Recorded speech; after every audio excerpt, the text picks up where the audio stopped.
En la antigua ciudad de York, los arqueólogos han hecho un descubrimiento sorprendente. En lo que una vez fue un cementerio romano, han desenterrado más de 30 esqueletos. Pero hay algo horrible en este descubrimiento. Todos esos esqueletos tienen la cabeza cortada. Desde el primer día, cuando apareció la primera tumba de un decapitado, pensé que nos había tocado la lotería. No solo era algo importante en el contexto de York, sino que iba a ser importante a nivel nacional e incluso internacional. Además de ser extraño en sí mismo, las cabezas estaban todas en lugares extraños.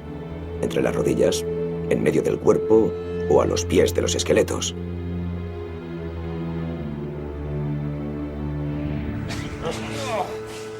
Aún más extraño, uno de ellos había sido enterrado con pesados anillos de hierro alrededor de los tobillos.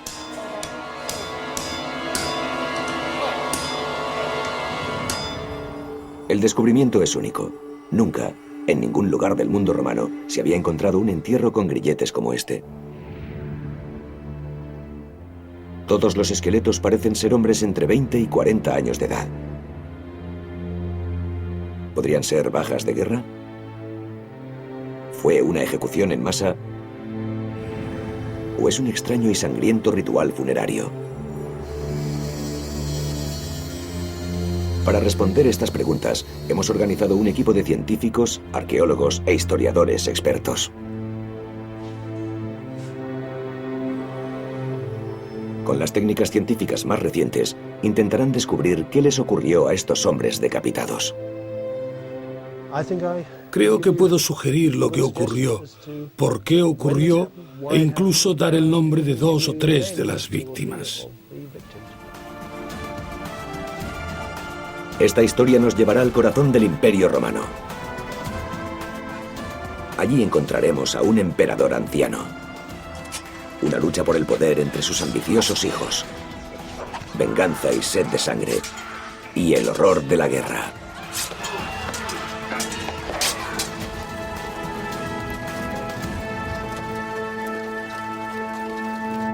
El misterio de los romanos sin cabeza.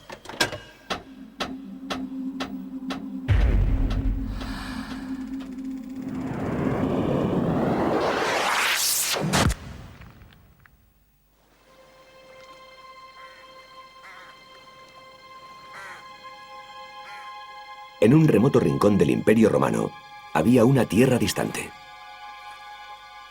Sus montañas y sus bosques al norte daban cobijo a un pueblo que los romanos llamaban bárbaros. Una gente que nunca conseguirían civilizar. Para proteger sus posesiones del sur, los romanos construyeron el muro de Adriano. Era el límite de la civilización romana. Para proteger su modo de vida, los romanos fundaron una fortaleza de legionarios en un lugar llamado Eboracum.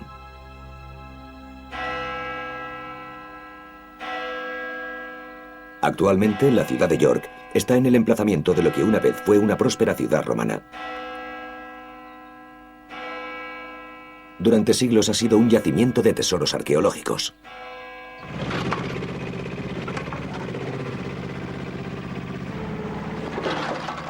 Muy cerca del centro de la ciudad se está realizando una nueva excavación. Las pruebas muestran que bajo este patio hay restos humanos de un cementerio romano. A principios del año pasado, a pocos metros de la actual investigación, los arqueólogos descubrieron las tumbas de 30 hombres decapitados. Fue un momento increíble. Recuerdo que estaba junto al director del yacimiento. Miramos al primer decapitado y él me dijo, hay algo extraño en este cuerpo. Y lo había. Le habían quitado el cráneo y se lo habían puesto junto a los pies. Entonces empezamos a encontrar otras cosas bastante poco corrientes, como un esqueleto con grandes anillos de hierro o grilletes alrededor de los tobillos. En una tumba había 2 esqueletos. Las investigaciones mostraron que les habían intercambiado las cabezas. Este esqueleto se había colocado boca abajo en la tumba, prueba de una supersticiosa costumbre fúnebre. Hay toda clase de cosas extrañas en este cementerio que han salido a la luz no solo durante la excavación, sino también en la investigación posterior. Es el mayor descubrimiento de cuerpos decapitados de la antigua Roma. En el pueblo medieval de Guildhall, en York, los 30 hombres decapitados están expuestos para ser examinados. Los especialistas en huesos humanos, Katie Tucker y Charlotte Roberts, están investigando los restos. ¿Qué has encontrado en este? Bueno, este tiene un corte muy limpio en la tercera vértebra cervical. Un corte totalmente perfecto, ¿verdad? Es muy limpio, sí. Una marca de corte en la vértebra aquí y por aquí, y encajan como un puzzle. Para trabajar en el examen, están usando la tecnología de microscopios más moderna. Las impresionantes imágenes en 3 dimensiones nos dan una nueva visión de cómo fueron decapitados esos hombres. Aquí vemos una de las vértebras del cuello cortada desde atrás. La marca del corte baja por aquí. Es muy recta. Tiene los bordes suaves. Es muy fina. De hecho, los bordes del corte son del mismo color que el resto del hueso. Y aquí se puede ver con detalle el arma que causó la herida. Sí. Las marcas del arma. El microscopio muestra gráficamente que este hombre murió a causa de un solo golpe. Fue un corte limpio con una espada o un hacha muy afilada que cortó la tercera vértebra del cuello.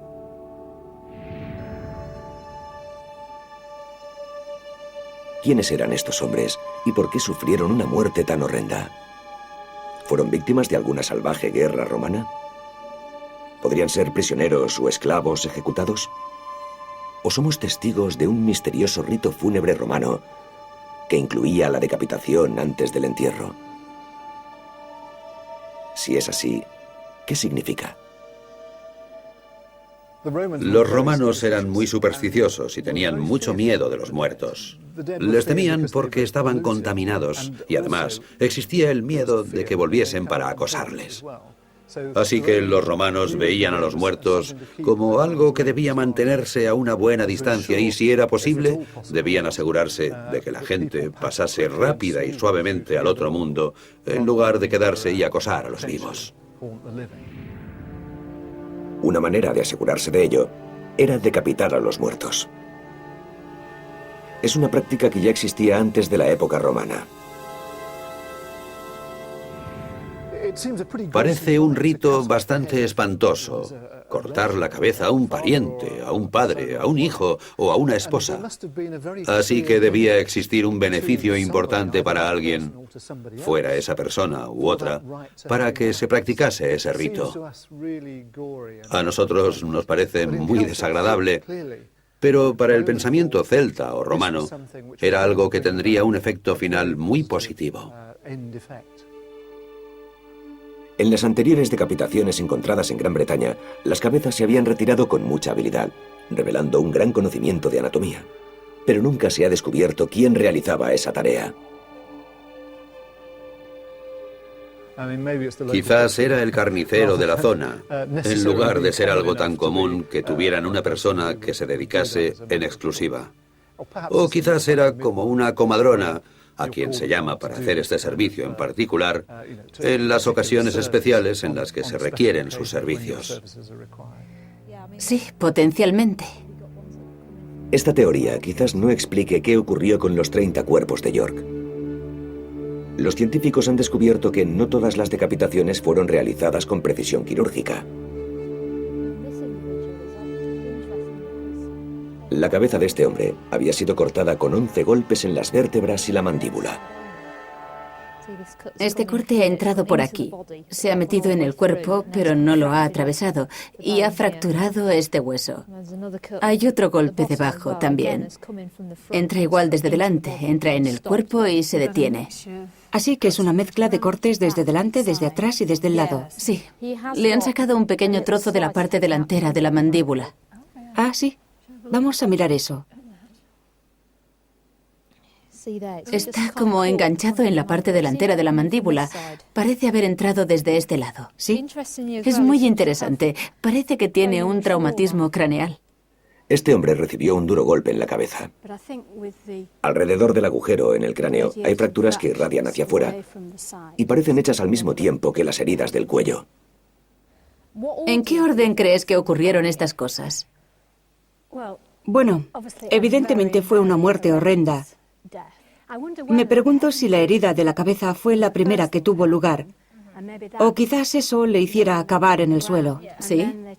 Y entonces intentaron cortarle la cabeza desde delante. Y quizás le dieron la vuelta y lo intentaron también desde atrás. Y por el lado hasta que al final la cabeza se desprendió.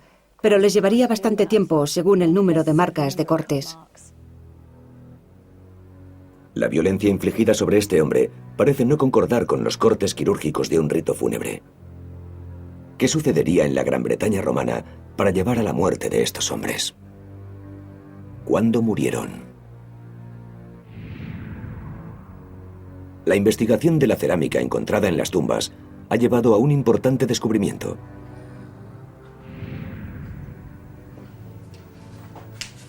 La cerámica procede de la época del emperador romano Septimius Severus, que llegó a Gran Bretaña a principios del siglo III.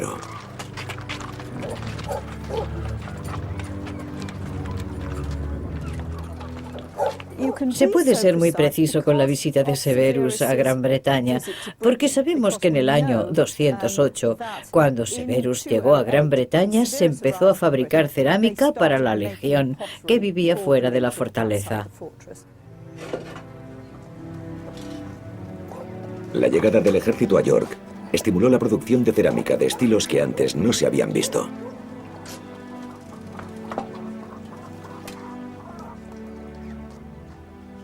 Estas 3 vasijas eran pequeñas tazas para beber. Podemos fecharlas por las proporciones generales. Tenemos este pequeño soporte que empieza a ser afilado en lugar de ser redondeado, así que nos da una idea de la fecha que encaja cronológicamente con los otros materiales del yacimiento. En ninguna de las fosas había nada que no pudiera asignarse a la segunda o la tercera décadas del siglo III. Fechar los entierros en la época del emperador Severus es muy importante. Severus tendría un gran impacto sobre el mundo romano, y su mandato condujo a uno de los conflictos más sangrientos de la historia de la Gran Bretaña romana. Le veo como un hombre ambicioso, muy decidido, duro, tranquilo, capaz de dedicarse a la guerra, a las leyes, a la construcción y a la paz. Flexible y duro. Mató a un montón de gente. Cuando Severus intentó acceder al poder, el imperio estaba fragmentado y debilitado por una guerra civil. Apoyado por un poderoso ejército, se deshizo de toda oposición y de pronto se encontró a las puertas de Roma. Un motivo evidente por el que venció fue que se movía como el viento. En cuanto supo que Roma estaba disponible, fue hacia allí, mientras sus rivales perdían el tiempo. Roma era una ciudad fantástica. Si tenías en Roma, podías moverte a partir de ella. Y una vez que entró en Roma y estableció su poder, tenía todas las piezas en su sitio. Tras años de conflictos, Severus llevó estabilidad y confianza al imperio. Este gran arco en el corazón de Roma se construyó para celebrar sus victorias en el este. Este arco es la prueba de que Septimius se colocó entre una serie de grandes emperadores.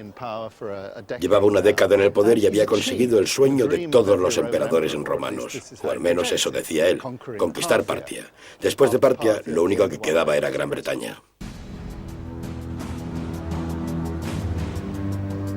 En el año 208 después de Cristo, Severus viajó hasta el muro de Adriano, la frontera más remota del imperio.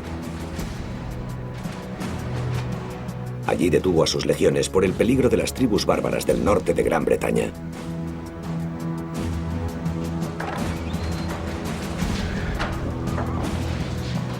Severus convirtió la fortaleza legionaria de York en su cuartel general.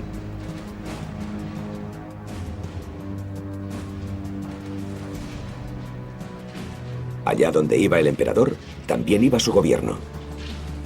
Durante 3 años, York fue el centro del Imperio Romano. Pero con 62 años, Severus, uno de los emperadores más ambiciosos de Roma, se había vuelto enfermizo. Se cree que sufría de gota o artritis aguda. Sus piernas y sus pies necesitaban atenciones y masajes diarios de sus médicos. Siempre a su lado estaba su mujer, Julia Domna, de una rica familia siria. También estaba el tutor de la familia, Euodus, que era más que un maestro. Era una pieza clave de la política imperial. Allá donde fuera el emperador, llevaba consigo a su fiel oficial Castor, su ayuda de cámara, el hombre que controlaba la entrada a los aposentos privados del emperador. Pero en esa campaña también había llevado a sus 2 hijos, Caracalla y Geta. El hijo mayor, igual que su padre, era despiadado y estaba impaciente por conseguir el poder. A los 20 años, con la ayuda de su tutor Euodus, había matado a su suegro. Después volvió su malicia contra su hermano menor, Geta, su rival al trono imperial.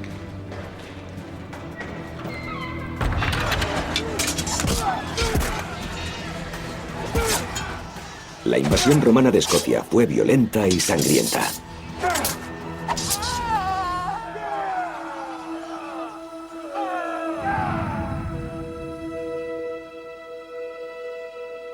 ¿Podrían pertenecer estos esqueletos a hombres asesinados durante la guerra de Severus en Escocia? Si así fuera, ¿son soldados romanos o podrían ser prisioneros de guerra caledonios? Tiene una dentadura bastante buena y un mentón muy pronunciado. La respuesta está en los dientes de los muertos. La científica Janet Montgomery llevará a cabo una serie de pruebas en 6 de las tumbas.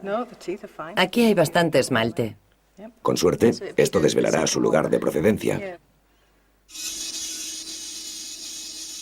En su laboratorio, Janet y sus compañeros preparan los dientes para el análisis.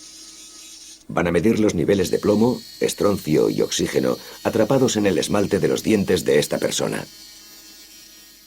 Esos elementos se meten allí cuando se forma el esmalte durante la infancia y se quedan allí. El esmalte no cambia. Es un tejido muy robusto. No muda. Cuando ya está colocado, se queda allí para siempre. Así que es como un pequeño archivo, una pequeña foto de la infancia que la gente lleva consigo vaya donde vaya. El esmalte de los dientes se disuelve. Después se evaporan pequeñas muestras para prepararlas para escanearlas con un espectrómetro de electrones. Los datos resultantes están llenos de información sobre el clima, lo cálido o frío que era. También pueden hablarnos de la altitud y de la distancia a la que vivían del Ecuador. Todo el proceso lleva varias semanas, pero los resultados son asombrosos. Los datos sugieren que tenemos una mezcla de gente muy cosmopolita. Tenemos gente del norte de Europa, del noroeste de Europa, pero también hay gente de la región mediterránea y es posible que también haya gente de África. Los resultados significan un punto de inflexión en la búsqueda de la identidad de estos hombres. Sugieren que podrían haber sido hombres del ejército de Severus traídos desde África y las tribus conquistadas de Alemania y Gran Bretaña. ¿Podrían ser los cuerpos de hombres que cayeron durante la batalla luchando por Roma? Sus heridas lo revelan. Este hombre tenía un corte profundo en su rodilla derecha. Podría haber sido una espada que le hiciera caer, haciendo que la decapitación fuese mucho más sencilla. Así que vemos la marca del corte en el fémur, el hueso del muslo, alrededor de la articulación de la rodilla hasta aquí arriba. Quizás esté un poco aplastado. Es mucho más fácil ver esos detalles en la imagen que en el hueso.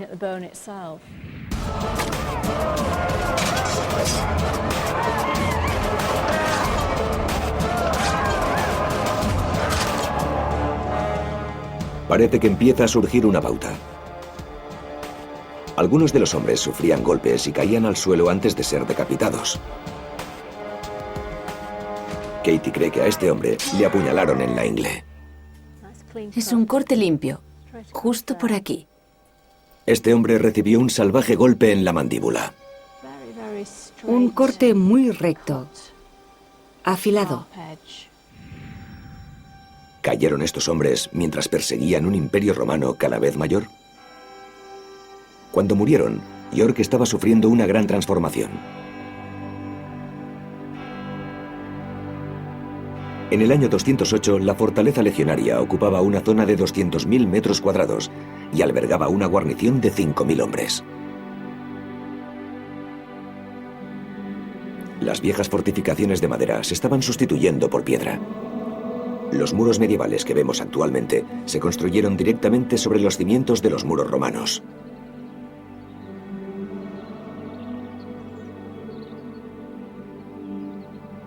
La Catedral de York del siglo XIV está sobre lo que una vez fue el corazón de la fortaleza romana.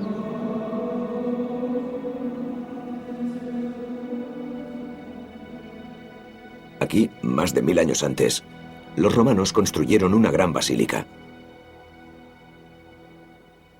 Abajo en la cripta, a 4 metros bajo el nivel del suelo actual, hay algunas pistas importantes sobre el aspecto de este edificio. Es un descubrimiento fantástico.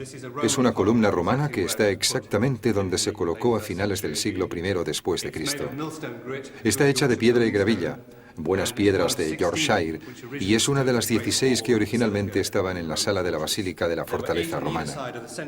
Había 8 a cada lado del espacio central, la nave central que tenía unos 12 metros de ancho, lo que nos da una idea del tamaño del edificio. Es una estructura espléndida, magnífica.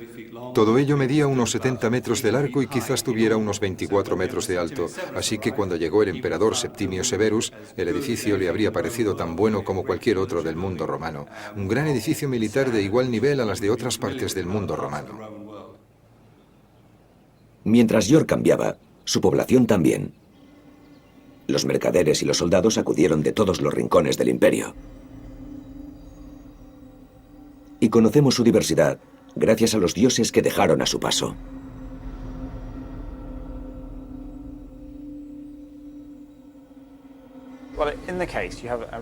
Aquí tenemos un gran surtido de figuras y rastros de las diferentes religiones y los cultos que practicaban y adoraban los habitantes de York en la época romana.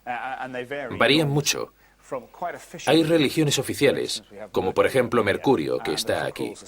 La gallina se asocia a Mercurio, un dios oficial, uno de los más venerados por todo el Imperio Romano. Pasemos de Mercurio y sus gallinas a quizás el más exótico que existe en York, el toro Apis. Así que tenemos dioses latinos oficiales y dioses greco-egipcios que Severus debía conocer, ya que había crecido en el norte de África. Así que la gente que vivía en York en la época romana no era exactamente lo que consideraríamos romanos. Había muy pocos que vinieran de Roma, venían de todo el imperio.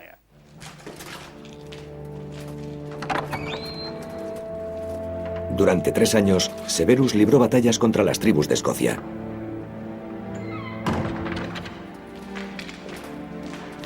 Su campaña fue una gran operación logística. Se construyeron fuertes y bases de abastecimiento para dar de comer a los millares de tropas involucradas. Los motivos de Severus para invadir Escocia eran complejos. ¿Por qué iba un emperador anciano que sufría gota a soportar las privaciones de la guerra? No puedes dejar de ganar, porque en eso se basa tu credibilidad. Venciendo a algunos escoceses, demuestras que todavía puedes vencer a cualquiera de tus rivales o a cualquiera de las demás amenazas al imperio. Una victoria de Severus le ayudaría a asegurar la sucesión de sus hijos al trono imperial, y por eso les nombró emperadores conjuntos.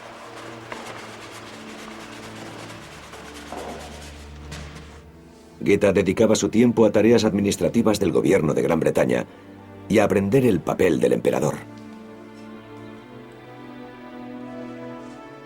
Pero Caracalla no tenía ninguna intención de compartir el trono.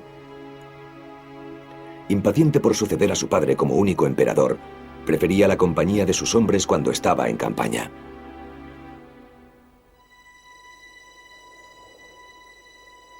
Los romanos tuvieron problemas importantes en Escocia. El terreno era duro e implacable. Eran extraños en una montaña llena de lagos y ciénagas. Una tierra llena de peligrosos ríos rápidos y bosques impenetrables. Según los historiadores romanos, los nativos vivían en llanuras pantanosas desiertas, sin muros, sin ciudades, sin agricultura. Vivían de sus rebaños y de la caza.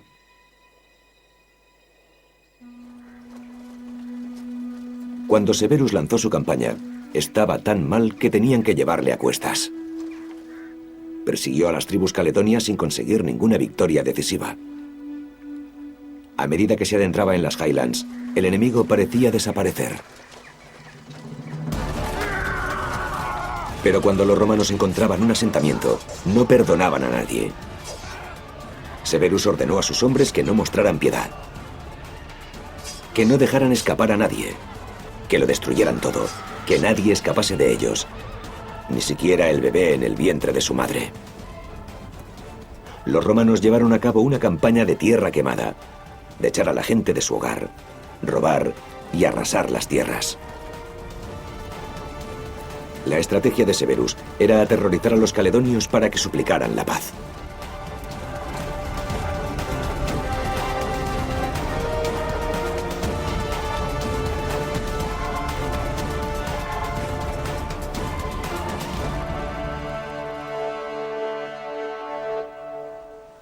Pero los romanos no se salieron totalmente con la suya. El gran problema era conseguir que el enemigo entrara en la batalla. Los caledonios tenían demasiado sentido común para arriesgarse a librar una batalla contra un montón de legionarios armados.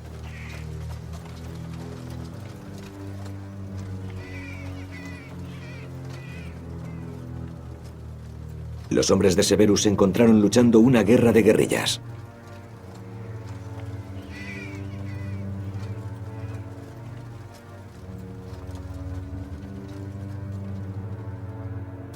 Los propios compañeros remataban a los soldados heridos en lugar de dejarles caer en manos de los bárbaros.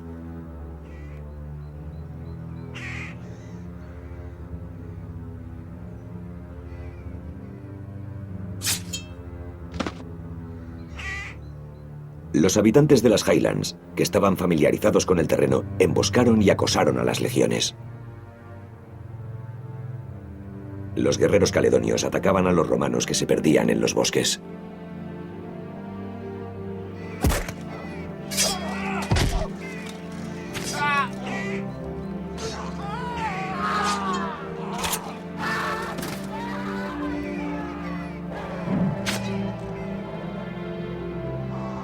Los relatos romanos sugieren que Severus perdió la impresionante cantidad de 50.000 hombres durante los 3 años de campaña en Escocia.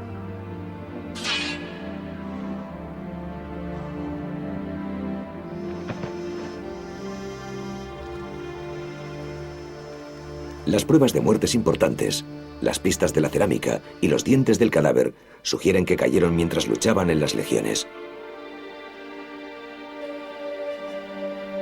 Pero hay una tumba que continúa sin encajar.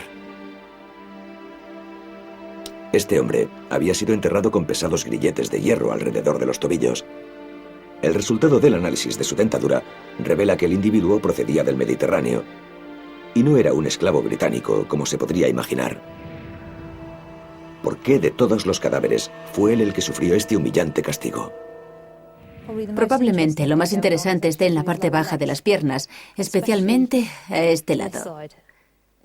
Primero hay una zona muy localizada, una especie de expansión del hueso que probablemente sea una úlcera en la pierna o algo así. Sí, es muy localizada, ¿verdad? Sí. Y he visto que aquí hay una fractura. Sí, hay una fractura en la fíbula. Parece muy antigua. Lleva allí mucho tiempo. Y creo que mucha gente preguntaría si la fractura está asociada a los grilletes que llevaba puestos. Cuando este hombre vivía, creo que tendría la pierna muy hinchada, muy roja y caliente, y debía dolerle mucho. Bajo el microscopio, el daño causado por los grilletes es muy evidente. El hueso de la pierna tiene profundas marcas y cicatrices. Creo que a esta persona le dolería mucho la pierna, especialmente al llevar los grilletes, y tendría muchas dificultades para moverse. Lo que tenemos son 2 aros de hierro encontrados alrededor de los tobillos del esqueleto y nunca había visto nada igual. Así que creo que tenemos un ejemplo de algo muy poco común, un castigo muy cruel a este individuo aplicado mientras aún estaba vivo. Hemos radiografiado esto para conseguir más información sobre su aspecto. Lo que vemos aquí es el más grande. Aquí se ve el punto de soldadura donde las 2 mitades se unieron. En el otro también se ve con claridad. Conocemos grilletes de esclavos del mundo romano que tienen una cadena, ya que servían para evitar que el hombre huyera. Esperaba encontrar una cadena que uniera a estos 2. Con los rayos X no hemos encontrado ni rastro de ella, así que parece que son otra cosa. Pero el principal objetivo era dificultarle los movimientos.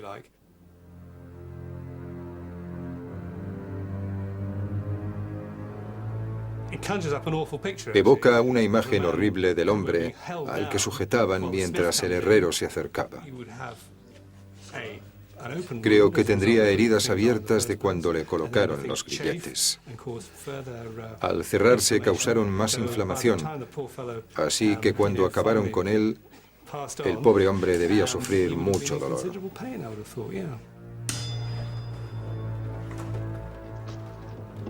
¿Podría el humillante trato recibido por este hombre significar que había infringido algún importante código militar?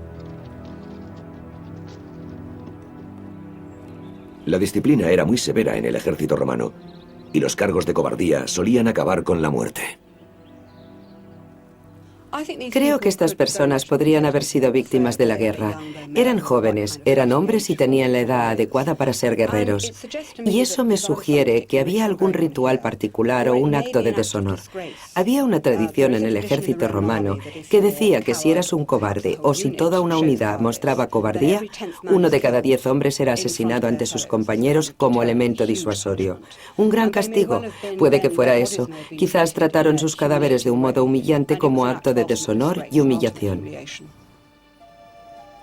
En la nueva excavación de York empiezan a aparecer más restos humanos. Pero la peculiaridad de estas tumbas sigue sorprendiendo y desconcertando a los arqueólogos.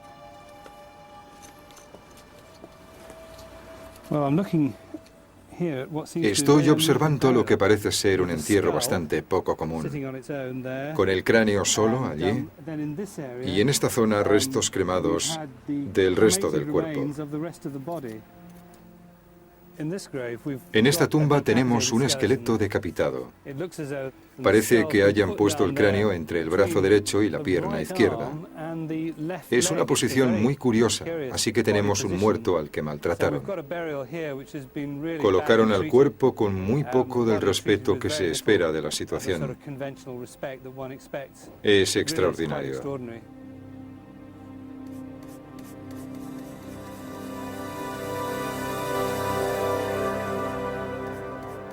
El poco respeto mostrado con estos nuevos esqueletos sugiere que no es un rito fúnebre.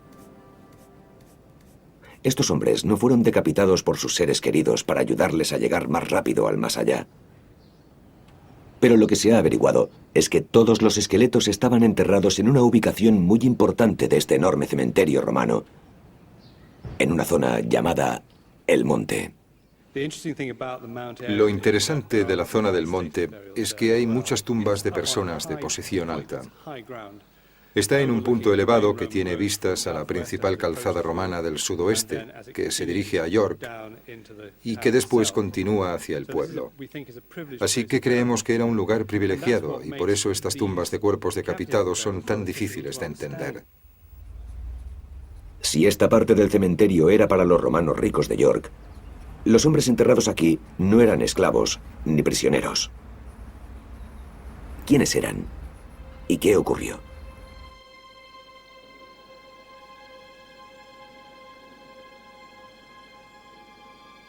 Tras una intensa investigación, ¿a qué conclusiones han llegado las expertas en huesos humanos? Creo que las heridas que he visto en las vértebras del cuello y en otras partes del cuerpo eran perimortem, es decir, que tuvieron lugar en el momento de la muerte.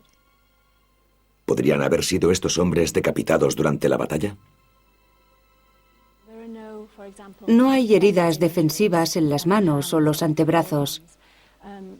No hay heridas perimortem en las costillas, ni en la zona facial de los esqueletos. Realmente estamos viendo heridas perimortem que solo afectan las zonas del cuerpo que son relevantes para la decapitación. Pero algunos de los esqueletos muestran signos de violencia en las piernas y los cráneos. Sí, según lo que he visto en algunos de los individuos, creo que alguien intentó herirles primero, quizás para que se echaran al suelo y poder decapitarles. Quizás intentaran huir porque sabían lo que pasaría.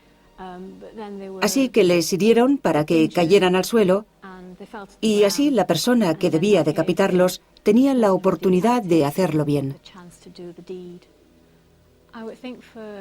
Creo que para muchos de esos individuos fue un acontecimiento muy traumático. Algunos de los muertos tienen varias marcas de cortes en las vértebras del cuello y en otras partes alrededor de la zona del cráneo, lo que indica que les costó cortarles la cabeza.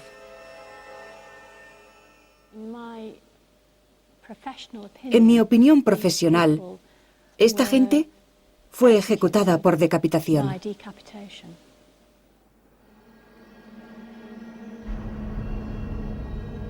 Si las heridas infligidas sobre estos hombres no tienen nada que ver con la guerra, eso supondría que hubo una lucha muy diferente.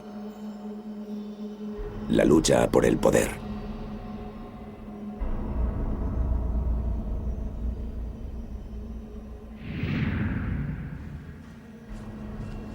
Anthony Burley es un importante historiador que ha investigado en profundidad la vida de Severus y su guerra en Escocia.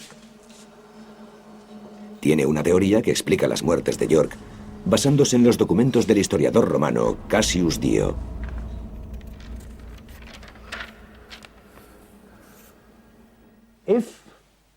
Sí, Patrick Ottaway y su equipo dicen que estos esqueletos son de principios del siglo III y que más de 2 docenas de ellos fueron ejecutados, decapitados.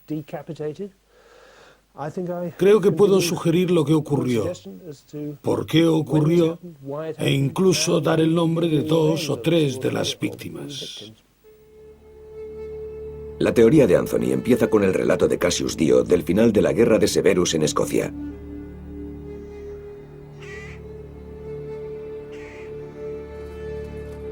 La ambición de Caracalla y las pasiones oscuras de su alma le llevaron a sacar su daga y abalanzarse sobre el emperador.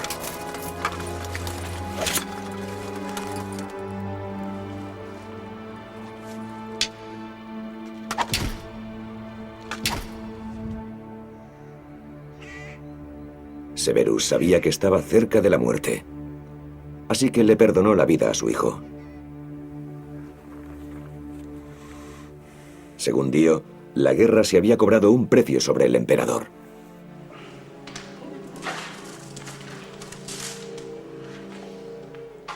Severus sufría mucho y apenas podía caminar.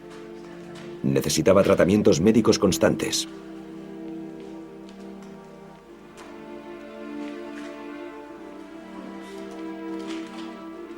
Como todos los romanos, Severus era supersticioso.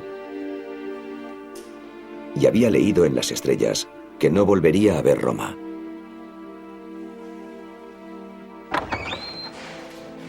Saber que su padre estaba cerca de la muerte solo aumentó la frustración de Caracalla.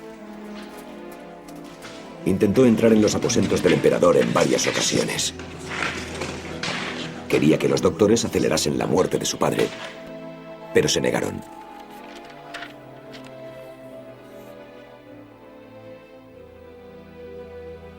En el año 211 después de Cristo, tras una larga enfermedad, el emperador Septimius Severus murió en York.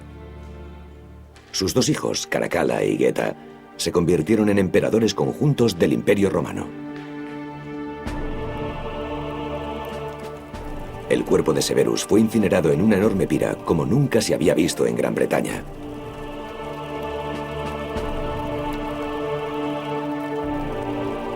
Pero antes de que las brasas se enfriaran, Caracalla había iniciado una sangrienta lucha para gobernar en solitario. Lo primero que hizo fue asesinar a la gente que se había opuesto a él mientras su padre vivía. El ayuda de cámara y el secretario de la memoria imperial, Castor, que habían evitado que se acercara a Severus.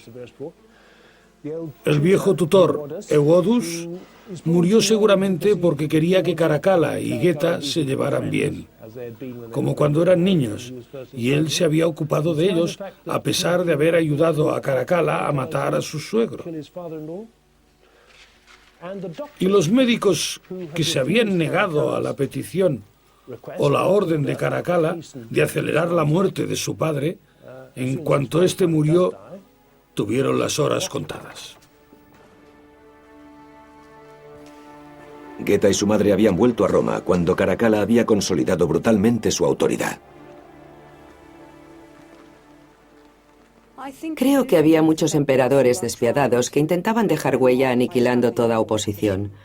Una de las cosas más frecuentes en la subida al poder del Imperio Romano es algo llamado damnatio, que era un modo de deshacerse de la gente que le rodeaba de un modo público, ritual y ceremonioso, para tener el poder supremo y general. Puede que se deshicieran de su familia o la gente que se oponía a ellos y desafiaba su autoridad, pero quería decir que empezaban de cero, con sus propios seguidores escogidos y sin ninguna oposición, para que no hubiera insurgencia u oposición después de subir al trono.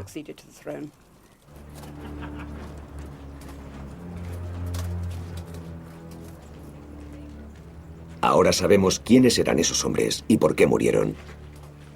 Pero ¿qué ocurrió el día de su ejecución? Debió ser un espectáculo público para advertir al resto del séquito real de lo que podía ocurrir si no se hacía lo que Caracalla decía. La situación debió ser extremadamente teatral. Debió ser como una especie de interpretación en la que toda la comunidad estaba presente para ver el acontecimiento.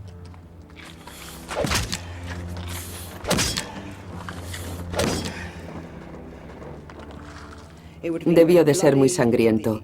El ruido y el olor serían también importantes, así que todo debía ser como una obra de teatro diseñada como elemento disuasorio para otra gente.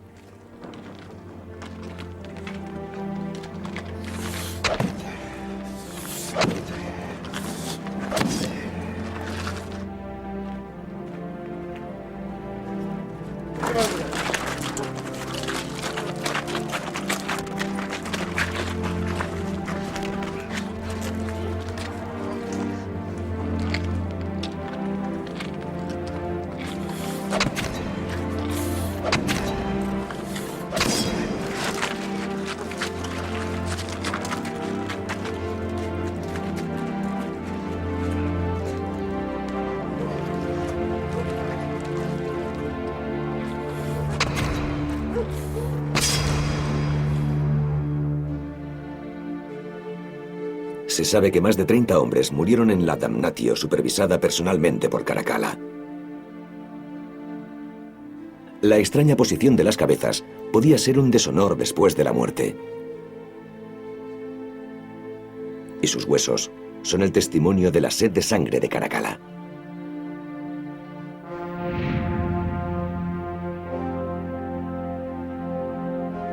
En Roma, Caracalla y Geta intentaron gobernar juntos como emperadores. Pero su rivalidad hizo imposible que ambos compartieran el poder.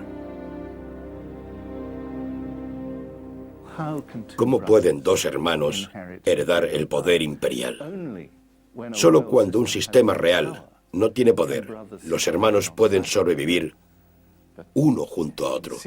Pero en los imperios de verdad tienes que matar a tus rivales. Caracalla estaba obsesionado con convertirse en el único emperador. Se enfrentó a Geta en el Palacio Imperial. Caracalla no quería vivir con Geta. Tendría que hacer demasiados malabarismos, demasiadas concesiones. Quería el poder unificado en una sola persona. Creo que estaba prácticamente obligado a matarlo.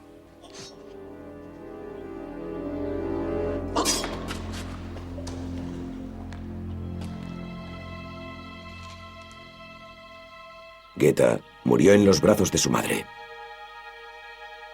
Si ésta hubiese mostrado alguna duda en su lealtad al nuevo emperador, también habría muerto. Caracalla consolidó su poder, pero a costa de 20.000 asesinatos. En un intento por borrar cualquier indicio de que Geta había existido, Caracalla retiró el nombre de su hermano de todos los monumentos del imperio. Desde el gran arco de Severus, en el foro, hasta este pequeño arco en una callejuela de Roma. Eso se llamaba Damnatio Memoriae, la maldición de la memoria. Este bonito arco es una especie de versión en miniatura del grande del foro. Y dentro hay unos retratos preciosos de la familia. Está Septimius con su barba junto a un altar de sacrificio. Junto a él está su mujer, Julia Domna. Y al otro lado hay otra figura joven y apuesta en un altar de sacrificio. Y junto a él no hay nada. No hay ningún premio para quien adivine quién falta. Si leemos la inscripción, vemos que el nombre de Caracalla se ha vuelto incluso más largo. Y hay un montón de cosas sobre un tal Fortissimo Felicissimo. Es el más valiente y el más afortunado de los príncipes. Y eso está escrito sobre el nombre de su hermano pequeño, Geta. Borrarle así y borrarle también de las imágenes es el ejemplo perfecto de lo que significa Damnatio Memoriae. La memoria se borra. El reino de Caracalla como emperador duró 5 años. Pero se quedó sin suerte en una pausa durante una campaña. Le mató uno de sus comandantes, que encontró su nombre en una lista de ejecuciones confeccionada por Caracalla.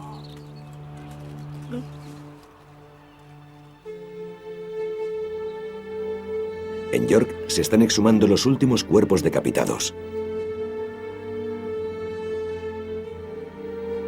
Testigos silenciosos de la barbarie de una época pasada. La muerte de sus propios asesinos encendió otra larga y sangrienta lucha de poder. Otro capítulo más de la historia del mayor imperio de la antigüedad. La gloria de Roma.